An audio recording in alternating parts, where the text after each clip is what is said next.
Vizag one town ఏరియాలో 150 సంవత్సరాల క్రితం బావిలో ఉద్భవించిన శ్రీ కనక మహాలక్ష్మి అమ్మవారి మహోత్సవం ఎవ్రీ ఇయర్ మార్గశిర మాసంలో ఉత్సవాలు జరుగుతాయి. ఈ ఫెస్టివల్ కి అమ్మవారికి ఇష్టమైన గురువారం రోజున అంగరంగ వైభవంగా సంబరాలు చేస్తారు. ఈ మార్గశిర మాసం గురువారం నాడు లక్షల్లో భక్తులు అమ్మవారిని దర్శించుకోవడానికి వస్తారు. ఈ టెంపుల్ ప్రత్యేకత ఏంటంటే స్వయంగా భక్తులు గర్భగుడిలోకి ప్రవేశించి అమ్మవారికి పాలు, పసుపు, కుంకుమలతో స్వయంగా అభిషేకం చేస్తారు. అండ్ కోరిక నెరవేరిన వాళ్ళు అమ్మవారికి చీరను కూడా పెడతారు. ఈ ఫెస్టివల్ ఫస్ట్ థర్స్డే నవంబర్ 27 నుంచి స్టార్ట్ అయ్యి లాస్ట్ థర్స్డే డిసెంబర్ 18 వరకు ఎవ్రీ థర్స్డే సంబరాలు జరుగుతాయి. ఈ 4 థర్స్డేస్ టెంపుల్ కి చాలా క్రౌడ్ గా ఉంటుంది. దర్శనానికి మినిమం 3 అవర్స్ టైం పడుతుంది. క్రౌడ్ ఎక్కువగా ఉంటుంది కాబట్టి భక్తులు తోసుకోకుండా police and temple volunteers instruction follow అవుతూ జాగ్రత్తగా వెళ్లి వచ్చేసేయండి. ఈ రీల్ ని మీ ఫ్రెండ్స్ అండ్ ఫ్యామిలీ మెంబర్స్ కి షేర్ చేయండి. ఆ లక్ష్మీదేవి ఆశీస్సులు ప్రతి ఒక్కరికి ఉండాలని కోరుకుంటున్నాం.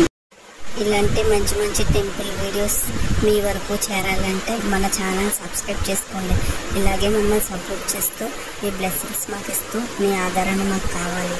ప్లీజ్ అండి, మన all together with Shri channel subscribe చేసుకోండి. ప్రతి ఒక్కటి కూడా మీ వరకు తీసుకొస్తాం. ఓకేనా? ప్లీజ్ సపోర్ట్ చేయండి, లైక్ చేయండి, షేర్ చేయండి. మన ఆల్ టుగెదర్ విత్ ఛానల్ ముందుకు తీసుకెళ్ళండి. Thank you.